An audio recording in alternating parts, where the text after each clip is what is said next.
Hello my witchy friends, welcome to the channel, or welcome back if you are a returning subscriber. My name is Sophie, I'm the Midwest Magician, and today I wanted to talk to you guys about what I've been up to this October. Spoiler alert, as the title suggests, I found a familiar and began working with that spirit.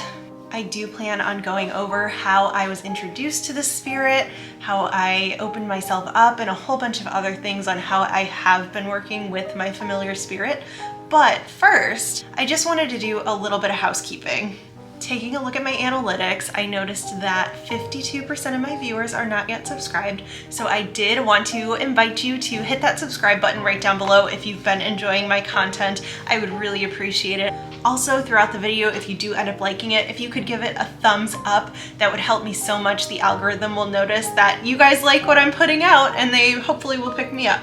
I do have a lot of cool things planned, including some collaborations coming up pretty soon, so hopefully you'll stick around so you can see those videos as well. And with all that being said, let's go ahead and jump into how I found my familiar spirit. If you're not familiar with the concept of a familiar, I will break it down for you so very briefly. Mind you, all of my information I'm getting off of Google, so keep that in mind. Witches' familiars are typically known to be a witch's assistant. It's not usually an animal that is physically here in the flesh. Typically it is a spirit that is called to the witch, or the witch calls to them, and then they send them off to do their bidding. From what I was able to find on Google, it looks like the concept of a witch's familiar came from medieval Europe around the 15th century. And the most common familiar spirit animals would be like cats, birds, and dogs. Although that's not what they are limited to. A familiar spirit can come to you in any form. Also during this time period, they believed that a familiar was basically the devil kind of like incarnated. At least that's from the research. Don't take everything that I'm saying as like the gospel truth. But typically they would say that a witch's familiar was sent to them by the devil or was the devil itself. Now in modern times, you'll hear witches refer to their furry friends, their cats, their dogs, their pets as their familiars. This kind of causes a little bit of controversy on the internet. I'm not here to talk about that. It doesn't bother me what anyone calls their pets as long as they're being kind and taking care of them. But I thought that I would mention that people do get a little bit heated when you say that your cat is your familiar. I know for me personally, whenever I'm doing magical workings, my cats are always in the room watching and wanting to lend a paw. And actually, I had just taken part in a ritual with a certain deity. I'm not going to get into it in this video, but as I was chanting their name, my dog Hazel came and jumped with her paws up into my lap and was looking at the candles that were lit in front of me. So if that's not reason enough to call a pet a familiar, I don't know what is. But I think the main issue that most people that have an issue with this have is that your familiar is supposed to be taking they're supposed to kind of take the brunt of anything that's coming towards you, which I don't know that I totally agree with either, but I also haven't really thought about it enough to form an opinion. All that to be said is that since the 15th century, the tides have turned and familiars are now seen in a way more positive light.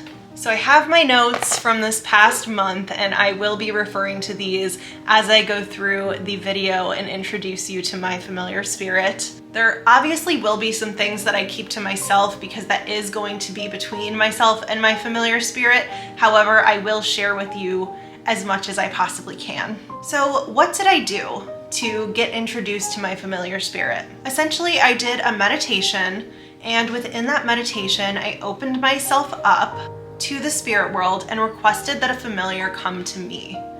I didn't have any specific animal or anything like that in mind. I wanted to see what would show up. I just really wanted to be open because I know I have my own personal biases, I have favorite animals, and I just wanted to make sure that the universe would send me something that I actually needed, that would actually align with my intentions or what I'm lacking or what I'm working on. I just wanted to keep it completely open. So what happened is that two different types of familiar did come through for me. The first of which was a doe, like a deer, a female deer. Doe, a deer, a female deer. Sorry. Like that song from the Like that song from The Sound of Music. Female deer came through to me in 2 different ways. However, as I was going to start working with that familiar spirit, another one did present itself to me. And when I looked a few things up, I knew that this was the one that I needed to start working with first. So I do plan to work with the spirit of the doe in the future. However, this one kind of took the front seat for me. On October 8th, I was driving to work. I drive through a residential area right as I'm getting to work, and you have to drive quite slow, obviously, through residential areas. And I'm driving slowly, I'm chugging along, and I see this little squirrel in somebody's yard, and it's running, and of course I think it's going to run into the road, so I'm putting my brakes on. And this little squirrel, first of all, was a black squirrel. I've only seen one of those in my entire life before this, and I think I was like 12 years old, or I was really young. It was in my childhood. That's a whole separate story. It was really weird. But anyways, this little black squirrel is in somebody's yard and running. So I slam on my brakes and it stops on the curb and is just staring directly into my eyes. We lock eyes, so I slowly keep rolling, and I couldn't stop thinking about that little black squirrel. In fact, I couldn't shake the feeling that that was the familiar spirit that I needed to be working with. So that evening when I got home from work, I decided to Google the black squirrel just to find out a little bit more information. I'm not super knowledgeable on any squirrels, let alone a black squirrel. So to my surprise, the chances of seeing a black squirrel are 1 in 10,000. I'm not positive how they get that statistic, but I'm gonna believe it, especially since I'd only seen one once ever before. From there, I decided to look up spiritual meanings of the black squirrel, and here is what I found. And here is why I decided that this little black squirrel is who I was meant to be working with. The first meaning is adaptability. Now, this one had very personal meaning to me right off the bat, and I won't get into it in this video. However, having personal conversations with people in my life, I had just very recently used the word adaptability to describe my current personal life circumstances. And that's not to say I'm in a bad place in my personal life in any way, shape, or form. I've just found myself in positions recently where I've had to be very fluid and very adaptable. The next meaning was the ability to thrive in different environments. And for the same reason as adaptability, this I feel like really did connect to my personal life and was something that I have been getting familiar with myself, so it seemed very fitting. And the last spiritual meanings are that the black squirrel is associated with magic, with the other world, and occult knowledge, which I'm a witch. Obviously, all of those things are very applicable to my life. So how have I been connecting with this black squirrel spirit? The first thing I did, again, was go right back to meditating. This squirrel spirit gave me their name, and from this point on, I'm going to refer to this squirrel spirit as, first of all, I will tell you her name, and second of all, I feel like it is a female spirit. I don't know how to actually get that information, but as I was telling my coven about my experience, she kept coming out of my mouth. I do think it is a feminine spirit, and I will be referring to her as such from this point on in the video. So she gave me her name, and she also reminded me of a little squirrel statue that I had tucked away in the back of one of my closets. As a matter of fact, I had actually purchased the statue, for somebody else over a year ago. I hadn't seen them in that amount of time, so I figured that it would be okay for me to keep it, especially since they didn't know I bought it for them, and since it was a Goodwill purchase. I love secondhand stuff, but I'm not sure how people feel about getting them as a gift. Regardless, she had also reminded me that I have squirrel bones that I had found at my last residence, and trigger warning, I will be showing the squirrel bones right now. So if you don't like that, if you don't want to see animal bones, totally understandable. Skip forward like 10 to 15 seconds. Okay. I'm gonna try to do the beauty influencer thing. So I found these squirrel bones outside of my old condo, and I originally had a skull to go with them. This was the first set of bones that I ever found myself, So I did not know how to treat them, and I left them in hydrogen peroxide for far too long, and the skull completely cracked and disintegrated. However, there are some little squirrel teeth that I was able to salvage from the skull. But she reminded me that I had these bones. Now, the squirrel statue that I had was not the right color. It was kind of like a gray, kind of beigey gray tone. And I do have footage of me spray painting it black, so I will insert that just right here very quickly. And now that you've seen the footage, I can introduce you to my familiar spirit. Her name is Vinegar. I asked her several times to clarify that that was her name. That's the name she gave me every single time. So my familiar is a black squirrel named Vinegar. It is what it is. Here she is. She's gorgeous. And so from there, I gave her a space on my altar. I gave her the squirrel bones, and I gave her an offering of pumpkin seeds. The cool thing about Vinegar's statue is that, first of all, it's a squirrel, so it's already fitting for what I'm about to show you, but it is a hide-a-key statue.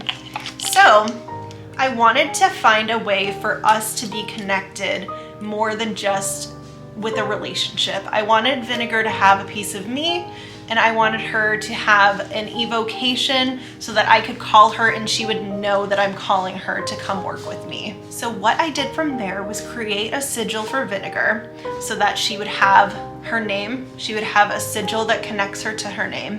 And I had created AI art depicting her so that I could write her evocation and draw her sigil on the back of that paper, fold it up, and stash it in her little hide-a-key section. Now, the last piece of the puzzle is I still needed a way for me to be connected to her to complete our bond.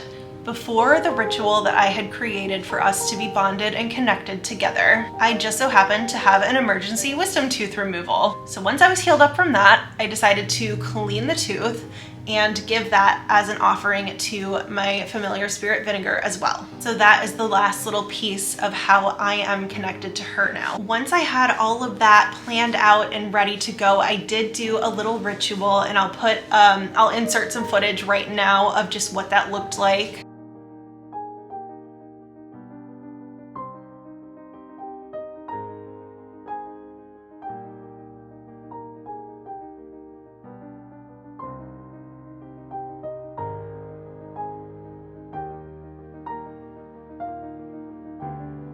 And now we're connected.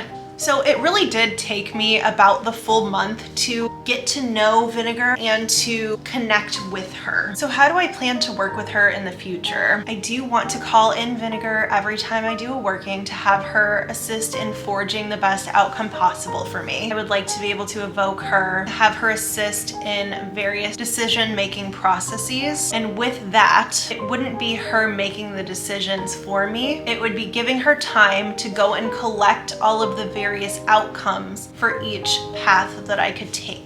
And while I was talking to my coven about Vinegar, they had presented the idea that squirrels are very chatty, and we were joking that they potentially could be gossipers. So with that, I could have Vinegar either listen for gossip about me or spread the word about things that I want to get out there. We also decided that squirrels were kind of tricksters, which I have seen firsthand. As a little side tangent, it's a personal story, so if you're not interested in that, just skip ahead a few seconds. We have a squirrel, and it's the same squirrel I know it is, that runs around on our back fence and taunts my dogs. At first, I thought this squirrel was in distress, so my dogs were barking at it up in a tree one day. I called them in to give the squirrel a chance to run away, and it decided to sit on the fence waiting for the dogs to come back out, flickering its little tail at them. So personally, I have witnessed squirrels being little tricksters, which I could totally use to my advantage if I choose to do so. Kind of as a conclusion to this video, although I want to leave it a little bit open-ended to give you guys updates as I keep working with Vinegar's spirit, this month was more so about connecting with Vinegar and learning about her and making sure that we were properly bonded. I have absolutely felt her presence. I have given her a few tasks for me, which they are coming to fruition, and actually pretty fast, might I say. I am very much looking forward to getting into actual work with vinegar. That is really all I have for this video. I hope you enjoyed it. I'm not really sure how long this is gonna be. It was kind of chatty and rambly. I hope you enjoy that kind of content. I would love to know if you have any ideas or suggestions on how else I can work with the spirit of vinegar. And I would also love to know if you've worked with familiar spirits. I would love to know if you consider your pets a familiar spirit. I want to know everything that you think about familiars. If you made it this far in the video, can you drop a little squirrel or any animal emoji that you'd like down in the comments below? I love to see who watches to the end of the video. Thank you so much for spending time with me. We'll see you guys very soon for my next video. Bye!